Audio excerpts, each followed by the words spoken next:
इस पर कोई ना कोई जॉब करते हैं। वैसे तो हर प्रोफेशन में माहिर से माहिर तरीन वर्कर्स देखने को मिल जाते हैं, लेकिन कुछ लोग अपने काम को एक अलग ही लेवल पर ले जाते हैं। आज के इस वीडियो में मैं आपको दुनिया के ऐसे एक्सपर्ट वर्कर्स दिखाऊंगा जिनका काम देखने के बाद आप सब भी हैरान हो जाएंगे। तो शुरू करते हैं अपना काउंटडाउन।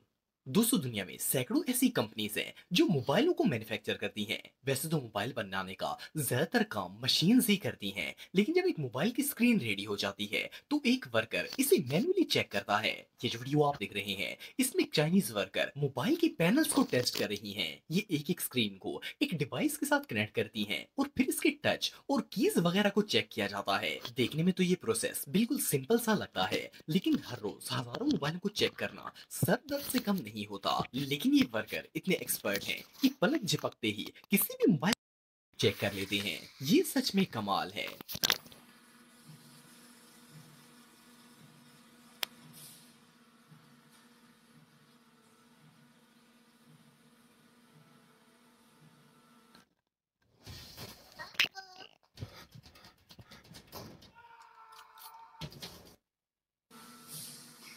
दोस्तों, जब भी किसी शख्स की गाड़ी या मोटरसाइकिल पंचर हो जाता है तो वो इसे रिपेयर करवाने के लिए पंचर शॉप पर लेकर जाता है। वैसे तो आप सबने बहुत सी मोटरसाइकिल्स और कार्स का व्हील चेंज होते हुए देखा होगा, लेकिन क्या आपने कभी दुनिया का सबसे बड़ा व्हील रिपेयर होते हुए देखा है? पहले ये जो वीडियो आप देख रहे हैं, इसमें वर्कर्स दुनिया के सबसे ह्यूज डम्प ट्रक का ह्यूज व्हील चेंज कर रहे हैं। ये टायर इतना बड़ा है कि वर्कर्स इसके मिड में भी नहीं पहुंच पा रहे। वेल, आपको बताता चलूं कि इतने बड़े व्हील्स को चेंज करने के लिए एक खास व्हीकल का इस्तेमाल किया जाता है। असल में ये टायर इतना बड़ा होता है कि 10 लोग मिलकर भी इसे लिफ्ट नहीं कर सकते, और सिर्फ ये मशीन ही इसे डंप ट्रक के ऊपर फिक्स कर सकती है। बहरहाल जो भी हो, ये प्रोसेस वाकई में देखने लायक है। दोस्तों, अक्सर ऐसा होता है कि हम किसी रेस्टोरेंट में खाना लेने के लिए जाते हैं तो वहां लोगों का इतना रश होता है कि जिसे देखकर ऐसा लगता है कि अभी खाना खत्म हो जाएगा।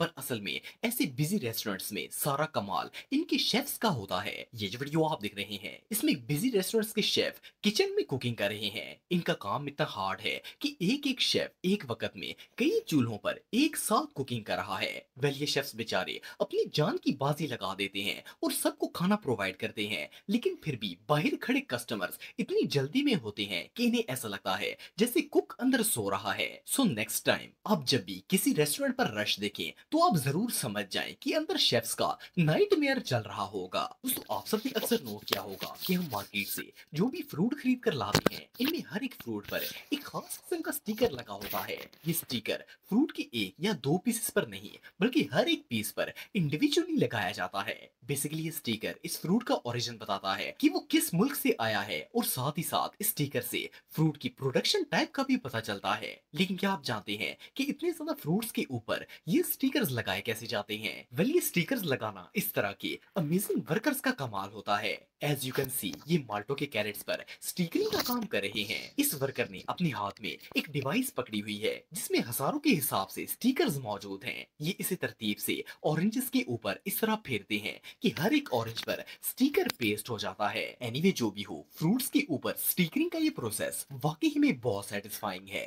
दोस्तों, चाहे घर हो, ऑफिस हो या फिर कोई बिल्डिंग हो, मेटल की ग्रिल्स हर जगह पर ही यूज की जाती हैं। ये ना सिर्फ देखने में खूबसूरत और अट्रैक्टिव लगती हैं, बल्कि सेफ्टी के लिहाज से भी परफेक्ट होती हैं। लेकिन क्या आपको पता है कि ग्रिल्स को बनाया कैसे जाता है? वेल, इस वीडियो में कुछ वर्कर्स मेटल ग्रिल्स बनाने का काम कर रहे हैं। आपको जानकर हैरानगी होगी कि इन्हें मिट्टी के सांचों में बनाया जाता है। इसके लिए सबसे पहले मिट्टी में डिफरेंट शेप के डिजाइन बनाए जाते हैं, और फिर इन डिजाइन वाले सांचों में पिघला हुआ मेटल डाला जाता है। जब ये लोहा खुश्क और ठंडा हो जाता है तो इसे मिट्टी से बाहर निकाल लेते हैं, और इस तरह मेटल ग्रिल तैयार हो जाती है। वेल, मिट्टी में ग्रिल्स बनाने का ये तरीका रियली जीनियस है।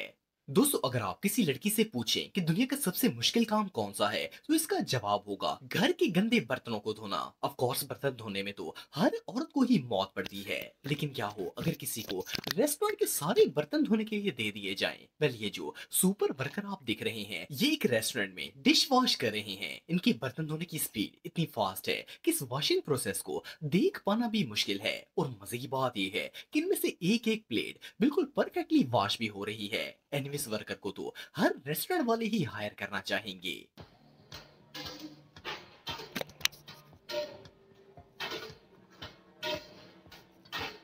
दोस्तों अगर जिप्स की बात की जाए तो ये कपड़ों से लेके हैंडबैग्स, कवर्स, लगेजेस और हर चीज में ही इस्तेमाल होती हैं। पर क्या आपने कभी जिप्स को बनते हुए देखा है? असल में जिप बनाने का ऑलमोस्ट सारा काम सिलाई मशीन के जरिए किया जाता है, लेकिन जब ये जिप बनकर तैयार हो जाती है तो वर्कर्स हर एक जिप में एक एक करके लॉक को मैनुअली फिट करते हैं। इस वीडियो में एक वर्कर जिप के अंदर लॉक को डाल रहा है। ये काम बिल्कुल देसी तरीके से किया जाता है। एक कैंचीनुमा टूल के अंदर जिप के लॉक को रखा जाता है और ये वर्कर एक एक करके जिप में वो लॉक डाल देता है।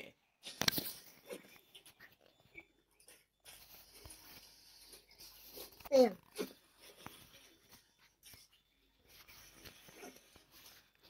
दोस्तों आप सबने अक्सर कोठियों और विल्लास में छत की सीलिंग पर डिफरेंट डिजाइन बने हुए देखे होंगे। आमतौर पर तो लोगों को लगता है कि इन्हें मशीन की मदद से बनाया जाता है, लेकिन आपको जानकर हैरानगी होगी कि ये वर्कर्स के हाथों का कमाल होता है। इस वीडियो में एक वर्कर स्मोक की मदद से छत की सीलिंग में डिजाइन बना रहा है। जैसे कि आप देख सकते हैं कि ये सिंपल से स्मोक से इतने जबरदस्त तरीके से डिजाइन बनाता है कि इसे देखकर कोई भी बंदा हैरान हो जाएगा और कोई इमेजिन भी नहीं कर सकता कि इस अमेजिंग डिजाइन को सिर्फ स्मोक की मदद से बनाया गया है। वेल इस टैलेंटेड वर्कर के लिए एक लाइक तो बनता ही है। दोस्तों आप सबने कभी ना कभी रैकेट शटल जरूर खेली होगी। ये बात तो हम सब जानते हैं कि रैकेट की शटल को फेदर से बनाया जाता है, इसलिए वो बहुत ही सॉफ्ट और नाजुक होती है। इन शटल्स को हमेशा प्लास्टिक की बनी हुई ट्यूब्स में पैक करके सेल किया जाता है ताकि ये खराब ना हो। लेकिन क्या आपको पता है कि इन शटल्स को ट्यूब में पैक किस तरह किया जाता है? वेल ये जो वीडियो आप देख रहे हैं इसमें शटल्स को तैयार करने के बाद इन्हें प्लास्टिक ट्यूब्स में पैक किया जा रहा है। जैसे कि आप देख सकते हैं कि ये वर्कर शटल्स किस तरह ट्यूब में परफेक्टली फिट कर रहा है और ये प्रोसेस इतना अमेजिंग होता है कि इसे देखकर ही मजा आ जाता है। ये रियली बहुत अमेजिंग है। दोस्तों जैसा कि आप सब जानते हैं कि आजकल सर्दियों का मौसम है और गैस की शॉर्टेज की वजह से ज्यादातर लोग रोटियां तंदूर से ही लाते हैं। वैसे तो आप सबने तंदूर में रोटियां लगते हुए देखी होंगी, लेकिन